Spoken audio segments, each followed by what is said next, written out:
ಅಬ್ಬಬ್ಬಬ್ಬ ಬಿನಾನ್ಗಿತ್ತಿ ನೀ ಅಳ್ತಿರೋದು ನೋಡು, ಏನು ಗೊತ್ತೇ ಇಲ್ಲ ಅಂದಂಗೆ.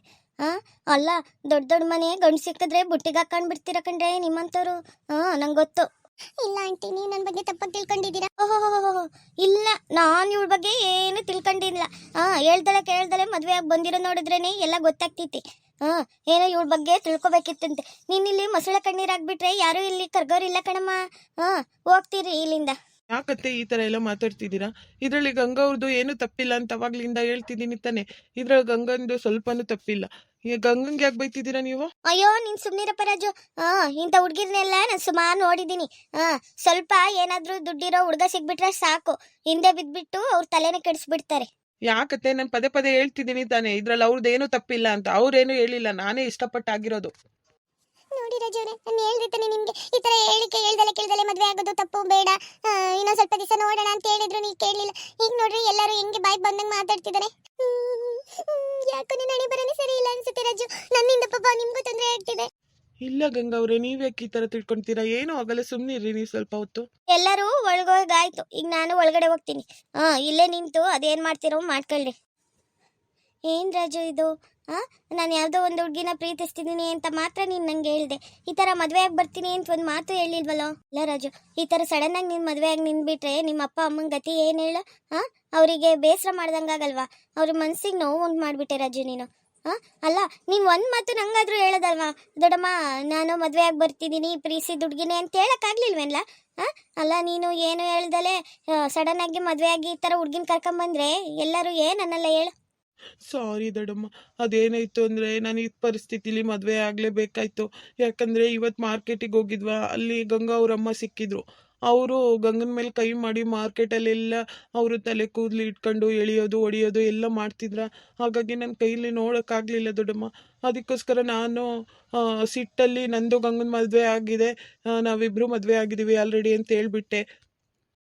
ಅದಕ್ಕೋಸ್ಕರ ಅವರ ಚಿಕ್ಕಮ್ಮ ಸರಿ ಇಲ್ಲ, ಮತ್ತೆ ಏನಾದರೂ ಕಿತಾಪತಿ ಮಾಡ್ತಾರೆ, ಮತ್ತೆ ಗಂಗಾ ಅವ್ರನ್ನ ಎಲ್ಲಿ ಅದೇ ಹುಡುಗನ ಕೊಟ್ಟು ಮದುವೆ ಮಾಡಿಬಿಡ್ತಾರೋ, ಮತ್ತೆ ಎಲ್ಲಿ ಮದುವೆ ಆಗಿಲ್ಲ ಅನ್ನೋದು ಗೊತ್ತಾದರೆ ಮತ್ತೆ ಗಂಗನ ಎಲ್ಲಿ ಎಳ್ಕೊಂಡು ಹೋಗ್ಬಿಡ್ತಾರೋ ಅನ್ನೋ ಭಯದಲ್ಲಿ ದೇವಸ್ಥಾನಕ್ಕೆ ಹೋಗಿ ತಾಳಿ ಕಟ್ಬಿಟ್ಟೆ ದೊಡ್ಡಮ್ಮ.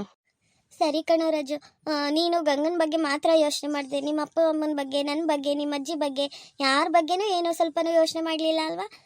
ನಮ್ಗೊಂದು ಮಾತು ತಿಳಿಸ್ತಿದ್ರೆ ನೀವು, ನಾವೆಲ್ಲ ನಿಂತು ನಿನ್ನ ಮದುವೆ ಮಾಡ್ತಿದ್ವಿ ಗೊತ್ತಾ? ಅಲ್ಲ ಕಣೋ ರಾಜು, ಪ್ರೀತಿಯಿಂದ ಬೆಳೆಸಿರೋ ನಿನ್ನ ನೀನು ಇಷ್ಟನ ನಾವು ಬೇಡ ಅಂತಿದ್ವಿನ? ನಾವೆಲ್ಲ ಸರಿ ನಿನ್ನ ಮದುವೆ ಮಾಡ್ತಿದ್ವಿ ತಾನೆ, ಗ್ರ್ಯಾಂಡಾಗಿ ಮದುವೆ ಮಾಡ್ತಿದ್ವಿ. ಅದನ್ನ ಬಿಟ್ಟು ನೀನು ಒಂದು ಮಾತು ಹೇಳ್ದಲ್ಲ ಈ ಥರ ಸಡನ್ನಾಗಿ ಮದುವೆ ಆಗಿ ಬಂದು ನಿಂತರೆ ನಮ್ದೆಲ್ಲ ಗತಿ ಏನು ರಾಜು? ಸ್ವಲ್ಪನಾದರೂ ಅರ್ಥ ಮಾಡ್ಕೋಬೇಕು ತಾನೆ. ಈಗ ನಾನು ಹೇಗೆ ಹೇಳಿ ನಿಮ್ಮ ಅಮ್ಮನ ಹತ್ರ, ನಿಮ್ಮ ಅಪ್ಪನ ಹತ್ರ ಎಲ್ಲ ಹೇಗೆ ಮಾತಾಡಲಿ ಹೇಳು? ಸಾರಿ ದೊಡ್ಡಮ್ಮ, ನಮಗೆ ಕ್ಷಮಿಸ್ಬೇಡಿ. ನಮ್ಮಿಂದ ಏನಾದರೂ ಗೊತ್ತಿಲ್ಲದಲ್ಲೇ ತಪ್ಪಾದರೆ ಕ್ಷಮಿಸ್ಬೇಡಿ ದೊಡ್ಡಮ್ಮ, ಪ್ಲೀಸ್. ಇದರಲ್ಲಿ ರಾಜು ಅವ್ರದ್ದು ಏನೂ ತಪ್ಪಿಲ್ಲ. ನಂಗೋಸ್ಕರ ಪಾಪ ರಾಜು ಅವ್ರ ಫ್ಯಾಮಿಲಿನೆಲ್ಲ ನೋವು ಉಂಟು ಮಾಡ್ದಂಗಾಯ್ತು. ಯಾಕೋ ನನ್ನ ಹಣೆ ಬರನೇ ಸರಿ ಇಲ್ಲ ಅನ್ಸುತ್ತೆ. ಎಲ್ಲ ನನ್ನಿಂದ. ಬಿಡಮ್ಮ, ನೀನು ಯಾಕೆ ಕಣ್ಣೀರು ಹಾಕ್ತೀಯ ಬಿಡು. ಹೆಣ್ಮಕ್ಳು ಈ ಥರ ಕಣ್ಣೀರು ಹಾಕಿದ್ರೆ ಮನೆಗೆ ಶೋಭೆ ಎಲ್ಲ ನೋಡು. ಏನೋ ಆಗೋದು ಆಗೋಗ್ಬಿಟ್ಟಿತ್ತೆ, ಮುಂದೆ ಏನು ಮಾಡಬೇಕು ಅಂತ ನೋಡೋಣ. ಸುಮ್ಮನೆ ನೀನು ಅಳ್ಬೇಡ, ಸುಮ್ಮನೆ ಸಮಾಧಾನ ಮಾಡ್ಕೊ. ಥ್ಯಾಂಕ್ ಯು ದೊಡ್ಡಮ್ಮ, ಥ್ಯಾಂಕ್ ಯು ಸೋ ಮಚ್. ಎಲ್ಲ ನನ್ನಿಂದನೇ ಅಲ್ವಾ ರಾಜು? ನನ್ನಿಂದ ಪಾಪ ನಿಮ್ಗೆ ಹಿಂಸೆ ಆಗ್ತಿದೆ ಅಲ್ವಾ ರಾಜು? ಇಲ್ಲ ಬಿಡಮ್ಮ, ಹಾಗೇನಾಗಿಲ್ಲ, ಸುಮ್ಮನೆ ನಾನೆಲ್ಲ ಸರಿ ಮಾಡ್ತೀನಿ. ನಾನು ಬಂದಿಲ್ವಾ? ಯಾರು ನನ್ನ ಮಾತು ಕೇಳಲ್ಲ, ನೋಡೋಣ. ಥ್ಯಾಂಕ್ ಯು ದೊಡ್ಡಮ್ಮ, ಥ್ಯಾಂಕ್ ಯು ಸೋ ಮಚ್ ದೊಡ್ಡಮ್ಮ. ಫಸ್ಟ್ ನಾವು ಮನೆ ಒಳಗೆ ಹೋಗೋಣ, ಆಮೇಲೆ ಅಪ್ಪ ಅಮ್ಮನ ಹತ್ರ ನನಗೆ ಹೇಗೆ ಸಾರಿ ಕೇಳಬೇಕು ಅಂತ ಗೊತ್ತು.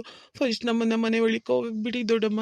ಕಣಪ್ಪ, ನಡಿ ಮನೆ ಒಳಗೆ ಹೋಗೋಣ, ಮನೆ ತುಂಬಿಸ್ಕೊಳ್ಳೋಣ ನಡಿ ಗಂಗನ್ನ. ಏನ್ ಸರಿ ಮಾಡ್ತೀರಾ ಅದಕ್ಕೆ?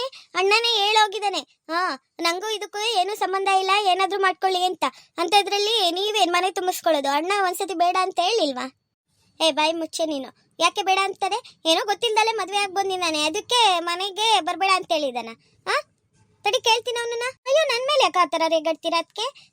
ಅಣ್ಣ ಹೇಳಿರೋದಕ್ಕೆ ತಾನೇ ನಾನು ಹೇಳ್ತಿರೋದು. ಅಣ್ಣನೇ ಬೇಡ ಅಂತ ಹೋದ್ಮೇಲೆ ಅದಕ್ಕೇನೋ ಅಣ್ಣ ಹೋಗಿದ್ ನೋಡಿ ಅದಕ್ಕೇನೋ ಹೋದ್ರು, ನಮ್ಮಮ್ಮನೂ ಒಳಿಕೋಯ್ತು. ಈಗ ಯಾರು ಮನೆ ತುಂಬಿಸ್ಕೊಂತಾರೆ ಇವ್ರನ್ನ? ಯಾಕೆ ನಾನಿಲ್ವಾ? ಇರಿ ಸೊಸೆ, ನಾನು ಇರುವಾಗ ಯಾಕೆ ಮನೆ ತುಂಬಿಸ್ಕೊಳ್ಳಲ್ಲ? ನಾನು ನೋಡ್ತೀನಿ ನಡಿ. ಓಹೋ, ಏನೋ ಹೇಳ್ಬಿಟ್ನಂತೆ ಇವ್ರಣ್ಣ. ಎಲ್ಲಿ ಕರಿ ಅವ್ರನ್ನ, ಕರಿಯೇ ನೋಡೋಣ, ಕೇಳೋಣ ಏನು ಅಂತ. ಏನೋ ಗೊತ್ತಿಲ್ದಲೆ ತಪ್ಪು ಮಾಡಿಬಿಟ್ಟಿದಾರಪ್ಪ. ಅದನ್ನೇ ಮುಂದುವರ್ಸ್ಕೊಂಡೋದ್ರೆ ಸರಿ ಹೋಗುತ್ತಾ? ಏನೋ ದೊಡ್ಡೋರು ಇರುವಾಗ ಏನೋ ಸಣ್ಣವ್ರು ಒಂದೊಂದು ತಪ್ಪು ಮಾಡ್ತಾರೆ, ನಾವು ಕ್ಷಮಿಸೋ ಮುಂದೆ ಹೋಗ್ಬೇಕಪ್ಪ. ಆ ತಪ್ಪನ್ನೇ ನೀವು ಮಾಡಿದ ಮಹಾ ತಪ್ಪು ತಪ್ಪು ತಪ್ಪು ಅಂತ ಕುತ್ಕೊಂಡ್ರೆ ಸರಿ ಹೋಗುತ್ತಾ? ನಡಿ, ಏನಾಗಲ್ಲ. ಸ್ವಲ್ಪ ದಿವಸ ಎಲ್ಲ ಕೋಪದಲ್ಲಿ ಇರ್ತಾರೆ, ಆಮೇಲೆ ಎಲ್ಲ ಸರಿ ಹೋಗುತ್ತೆ. ನೋಡು, ಅಷ್ಟು ಮುದ್ದಾಗಿರೋ ಹುಡುಗಿನ ಮದುವೆ ಆಗಿ ಬಂದಿದ್ದ ನಮ್ಮ ರಾಜು. ಅಂಥದ್ರಲ್ಲಿ ಅಷ್ಟು ಮುದ್ದಾಗಿರೋ ಹುಡುಗಿನ ಮನೆ ತುಂಬಿಸ್ಕೊಳ್ಳೋದು ಬಿಟ್ಟು ಏನೋ ಬೇಡ ಅಂತ ಹೇಳೋದ್ನಂತೆ. ಗಿರ್ಜಾ, ಗಿರ್ಜಾ, ಬಾರಮ್ಮ ಇಲ್ಲಿ ಹೊರ್ಗಡೆ. ಗಿರ್ಜಾ. ಯಾಕೆಲ್ಲಪ್ಪ ಈ ತರ ಗಿರ್ಜಾ ಗಿರ್ಜಾ ಅಂತ ಕೂಗಾಡ್ತಿದೀಯ ನೀನು? ಯಾಕೆ? ಅಯ್ಯೋ ನೋಡಿ ಅತ್ತೆ, ಏನೂ ಗೊತ್ತಿಲ್ದಲೆ ರಾಜು ತಪ್ಪು ಮಾಡ್ಬಿಟ್ಟಿದ್ದಾನೆ. ಅದೇ ತಪ್ಪನ್ನ ದೊಡ್ಡದು ಅಂತ ಹೇಳ್ಕೊಂಡು ಕೂತ್ಕೊಂಡ್ರೆ ಪಾಪ ಅವ್ನು ಎಲ್ಲಿ ಹೋಗ್ತಾನೆ ಹೇಳ್ರಿ, ಏನ್ ಮಾಡ್ತಾನೆ ಹೇಳ್ರಿ?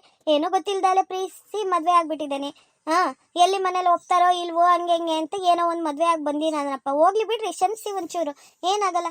ನಾವು ದೊಡ್ಡವರಾಗಿ ಸಣ್ಣ ಮಕ್ಳನ್ನ ಈ ತರ ಇದ್ ಮಾಡಿದ್ರೆ ಪಾಪ ಅವ್ರು ಎಲ್ಲಿಗೆ ಹೋಗ್ತಾರೆ, ಏನ್ ಮಾಡ್ತಾರೆ ಹೇಳ್ರಿ? ಅವನನ್ನ ಮನೆ ತುಂಬಿಸ್ಕೊಳ್ರಿ ಫಸ್ಟ್. ಅಯ್ಯೋ, ನಾನು ಅದನ್ನೇ ಬಡ್ಕೊಂಡ ಕಣೆ ಅವಾಗ್ಲಿಂದ ಗಿರ್ಜಿಂಗು ನಿಮ್ಮ ಇದನ್ನಂಗು ಎಲ್ಲ ಹೇಳ್ದೆ. ಏನೋ ಗೊತ್ತಿಲ್ದಲೆ ತಪ್ಪು ಮಾಡಿದಾರೆ ಹುಡುಗರು, ಮನೆ ತುಂಬಿಸ್ಕೊಳ್ರಿ. ಎಷ್ಟೊತ್ತಂತ ಹೊರಗಡೆ ನಿಲ್ಲಿಸ್ತೀನ? ಊರ್ ಜನ ಎಲ್ಲ ನೋಡಿದ್ರೆ ಏನ್ ಅನ್ಕೊಳ್ಳಲ್ಲ ಹೇಳು? ಇವರೇ 4 ಜನಕ್ಕೆ ಬುದ್ಧಿ ಹೇಳೋರಾಗಿ ಇವರೇ ಈ ತರ ಮಾಡ್ತಿದ್ರಲ್ಲ, ಪಾಪ ಮನೆ ಮಗನ್ನ ಹೊರಗಡೆ ನಿಲ್ಲಿಸಿದಾರಲ್ಲ ಅಂತ ಊರ್ ಜನ ನೋಡಿ ಆಡ್ತಾರಲ್ವಿ. ನಾನು ಅದನ್ನೇ ಹೇಳ್ತಿದ್ದೀನಪ್ಪ. ಆದ್ರೆ ಗಿರ್ಜಾ ಇದನ್ನ ಕೇಳಕ್ಕೆ ರೆಡಿ ಇಲ್ಲ ನೋಡು. ನೀನು ಅವಳಿಗೆ ಗಿರ್ಜಂಗ್ ಒಂಚೂರು ಒಪ್ಸಿ ಕರ್ಕೊಂಬರೋಗು, ಮನೆ ತುಂಬಿಸ್ಕೊಳ್ಳಿ ಸೊಸೆನ. ಏನ್ ಮಾಡಕ್ಕಾಗುತ್ತೆ? ಏನೋ ಆಗೋದಾಗೋಗ್ಬಿಟ್ಟಿತ್ತೆ. ಅವ್ರ ಹಣೆ ಬರ್ದಲ್ಲಿ ಏನಿತ್ತು ಅದೇ ಆಗೋದು ಅಲ್ವಾ? ಅಮ್ಮ ಸುಮ್ಮನಿರು, ನಿಂಗೇನು ಗೊತ್ತಾಗಲ್ಲ. ಅಣ್ಣ ಹೇಳಿದ್ದೆ ಸರಿ. ನೋಡಿಲಿ, ನಮ್ಮ ರಾಜುಗೆ ಏನೂ ಗೊತ್ತಾಗಲ್ಲ ಪಾಪ. ಆ ಹುಡುಗಿನೇ ಸರಿ ಇಲ್ಲ. ಆ ಹುಡುಗಿ ಏನೇನೋ ಹೇಳಿ ಇವ್ನ ತಲೆ ಕೆಡಿಸಿ ಮದುವೆ ಆಗಿ ಬಂದಿರೋದು ಆಸ್ತಿಗೋಸ್ಕರ. ಇಂಥ ಹುಡುಗಿನ ನಾನು ಎಷ್ಟು ಜನಕ್ಕೆ ನೋಡಿಲ್ಲ ಹೇಳು? ಈ ಹುಡುಗಿ ದುಡ್ಡಿರೋರ ಬುಟ್ಟಿಗೆ ಬೀಳೋದು. ಹಂಗೆ ಏನೇನೋ ಹೇಳ್ಬಿಟ್ಟು ನಮ್ಮ ರಾಜು ತಲೆ ಕೆಡಿಸಿ ಮದುವೆ ಆಗಿ ಬಂದಿದ್ದಾಳೆ ನೋಡು. ನಮ್ಮ ಅಣ್ಣ ಮಾಡಿದ್ದೆ ಸರಿ. ಸುಮ್ಮನಿರು, ಮನೆ ಒಳಗೂ ತುಂಬಿಸ್ಕೋಬೇಡ. ಏನೂ ಇಲ್ಲ, ಇಲ್ಲೇ ಇರಲಿ ಅಣ್ಣ ಬರೋವರೆಗೂ. ಬಾಯಿ ಮುಚ್ಚೆ ಚಂದ್ರಿ. ಯಾಕೆ ಈ ಥರ ಎಲ್ಲ ಮಾತಾಡ್ತಿದೀಯ ನೀನು? ಯಾಕೆ ಈ ಥರ ಮಾತಾಡ್ತಿದೀಯ ಅಂತ ನಂಗೆ ಗೊತ್ತಾಗ್ತಿಲ್ಲಪ್ಪ. ಆವಾಗ್ಲಿಂದ ಆ ಹುಡುಗಿ ಮೇಲೆ ಏನೇನೋ ತಪ್ಪು ಆಪಾದನೆ ಎಲ್ಲ ಹೊರಿಸ್ತಿದೆಯಲ್ಲ ನೀನು. ಆ ಹುಡುಗಿ ನೋಡಿದ್ರೆ ನಂಗೇನೋ ಆ ಥರ ಕಾಣಿಸಲ್ಲಪ್ಪ. ಪಾಪ ನೋಡು, ನಾವು ಇಷ್ಟು ಮಾತಾಡಿದ್ರು ಆ ಹುಡುಗಿ ಸೈಲೆಂಟಾಗಿ ನಿಂತಿದೆ ಅಂದರೆ ಅವಳು ಎಷ್ಟು ಒಳ್ಳೆಯಳು ಅಂತ ಇದರಲ್ಲೇ ಗೊತ್ತಾಗುತ್ತೆ. ನೀನು ಬಾಯಿ ಮುಚ್ಕೊಂಡು ನಿಂತ್ಕೊಳ್ಳಿ ಸ್ವಲ್ಪ ಹೊತ್ತು. ನಾನು ಬಂದು ನಿಮ್ಮ ಮನೇಲಿ ಬಿಟ್ಟು ತಿನ್ಕೊಂಡು ಬಿದ್ದಿದ್ದೀನಿ ಅಂತ ನೀವು ಯಾರು ನಮ್ಮ ಮಾತೆ ಕೇಳಬೇಡ್ರಿ.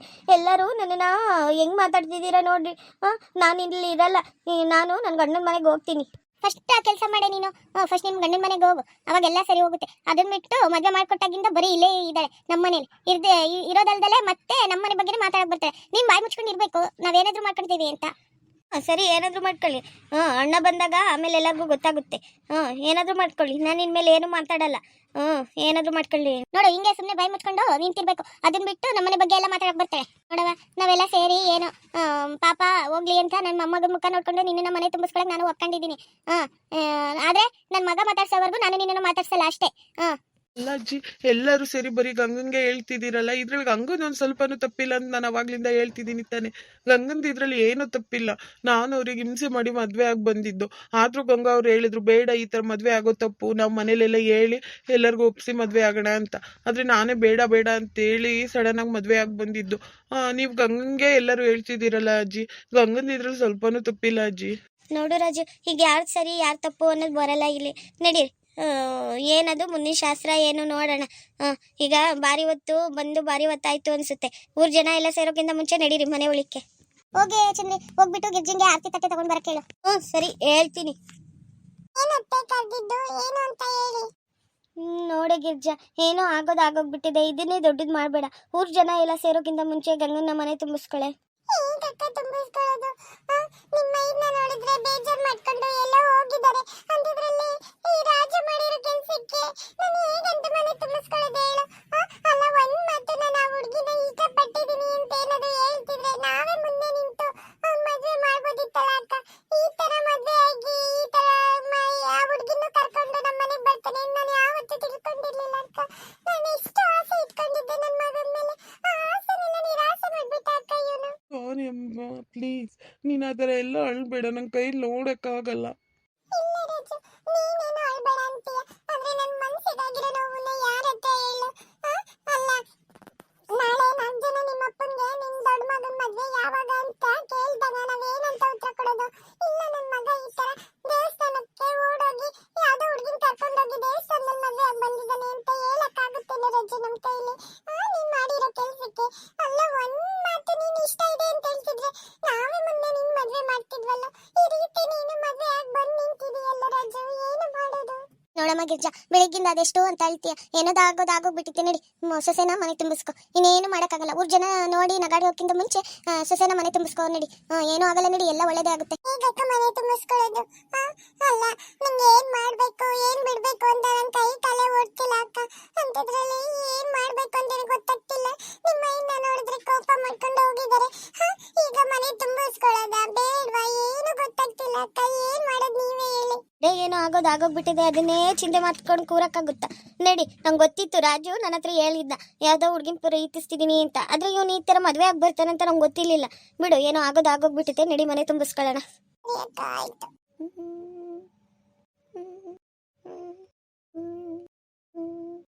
ಅಣ್ಣ ನೋಡೋಣ, ಇಲ್ಲಿ ದೊಡ್ಡದಕ್ಕೆನ ನೀವು ಬೇಡ ಅಂದ್ರು ನೋಡಲಿ, ಅವಳಿಗೆ ಮನೆ ತುಂಬಿಸ್ಕೊಂತಿದ್ದಲ್ಲ ನೋಡು. ಏನಕ್ಕೆ ಇದೆಲ್ಲ? ನಾನು ಬೇಡ ಅಂತ ಹೇಳಿಲ್ವಾ ಅವಾಗಲೇ?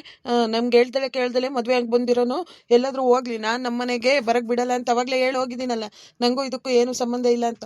ನಿಮ್ಮ ಮತ್ತೆ ಮನೆ ತುಂಬಿಸ್ಕೊಂತಿದ್ದೀರಲ್ಲ ಅವ್ರನ್ನ. ಇರೋರಾಗು ಏನೋ ಆಗೋಗ್ಬಿಟ್ಟಿದೆ, ಈಗ ಅದನ್ನೇ ದೊಡ್ಡದು ಮಾಡ್ಕೊಂಡು ಕುತ್ಕೊಳಕ್ಕಾಗಲ್ಲ. ಊರ್ ಜನ ಎಲ್ಲ ನೋಡಿದ್ರೆ ಏನ್ ಅನ್ಕೊಳ್ಳಲ್ಲ ಹೇಳು?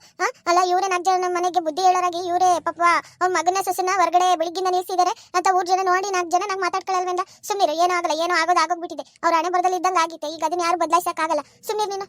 ನೋಡಮ್ಮ, ಬಲ್ಗಾಲಿಟ್ಟು ಒಳಗಡೆ ಬಾ. ನೋಡಮ್ಮ, ಒಳ್ಳೇದಾಗ್ಲಿ ಅಂತ ಹೇಳ್ಕೊಂಡು ಬಲ್ಗಾಲಲ್ಲಿ ಈ ಅಕ್ಕಿ ಸೇರನ್ನ ಒದ್ದು ಒಳಗಡೆ ಬಾರಮ್ಮ. ಸರಿ ಆಯ್ತು ದೊಡ್ಡಮ್ಮ. ನೋಡು, ನಾನು ಈಗಲೇ ಹೇಳ್ತಿದ್ದೀನಿ ನೋಡು. ನನ್ನ ಮನೆ ಒಳಗೆ ಕಾಲು ಇಡಬಾರ್ದಂದ್ರೆ ನೀನು ಇಡಬಾರ್ದು ಅಷ್ಟೇ. ನೀನು ಎಲ್ಲಾದ್ರೂ ಹೋಗು. ನೀನು ಮದುವೆ ಮಾಡ್ಕೊಂಡ್ ಬಂದಿದೆಯಲ್ಲ, ನೀನು ಹೆಂಡ್ರು ಕರ್ಕೊಂಡು ನೀನು ಎಲ್ಲಾದ್ರೂ ಹೋಗು. ನನ್ನ ಮನೆ ಒಳಗೆ ಮಾತ್ರ ಬರಬಾರ್ದು ನೀನು. ಸುಮ್ಮನಿರಿ ರಾಗು, ಏನೋ ಆಗೋಗ್ಬಿಟ್ಟಿತ್ತೆ, ಬಿಡ್ರಿ. ಈಗ ಅದನ್ನೇ ದೊಡ್ಡದು ಮಾಡ್ಕೊಂಡು ಕುತ್ಕೊಳಕ್ಕಾಗಲ್ಲ, ಬಿಡ್ರಿ.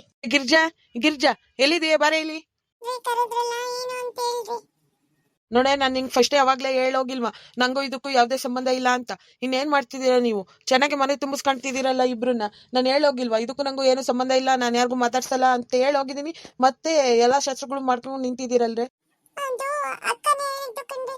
ಅಕ್ಕನೇ ಇಲ್ಲ ಮನೆ ತುಂಬಿಸ್ಕೊಳ್ಳೋಣ, ಇಲ್ಲಾಂದ್ರೆ ಊರ್ ಜನ ಎಲ್ಲ ಈ ಕಡೆನೇ ನೋಡ್ತಿದ್ದಾರೆ, ಆಮೇಲೆ 4 ಜನ ನಂಗೆ ಮಾತಾಡ್ತಾರೆ ಅಂತ ಅಂದಿದ್ದಕ್ಕೆ ನಾನು ಸುಮ್ಮನೆ ಕಣ್ರಿ. ಬಾಯಿ ಮುಚ್ಚೋ ಸಾಕು ರಾಗು.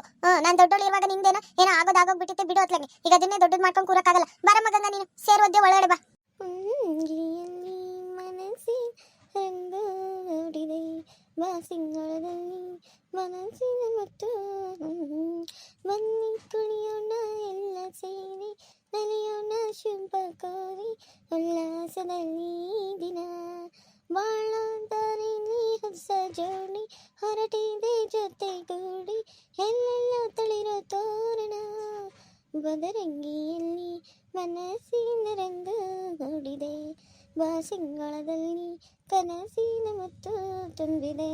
ಅಂತೂ ಎಂತೂ ಎಲ್ಲ ನೀವು ಹೇಳ್ದಂಗೆ ಮನೆ ತುಂಬಿಸ್ಕೊಂಡ್ರಲ್ಲ. ಎಲ್ಲರೂ ತಪ್ಪದೆ ನೋಡಿ, ಇಲ್ಲಿಂದ ಗಂಗನ ಹೊಸ ಜೀವನ ಆರಂಭವಾಗ್ತಿದೆ. ಈ ಹೊಸ ಜೀವನದಲ್ಲಿ ನಿಮ್ಮೆಲ್ಲರ ಪ್ರೀತಿ ಆರೈಕೆ ಇದೇ ರೀತಿ ನಮ್ಮ ಜೊತೆ ಕೂಡಿರಲಿ ಅಂತ ಹೇಳ್ತಾ ಈ ಒಂದು ವಿಡಿಯೋನ ಇಲ್ಲಿಗೆ ಎಂಡ್ ಮಾಡ್ತಿದ್ದೀನಿ.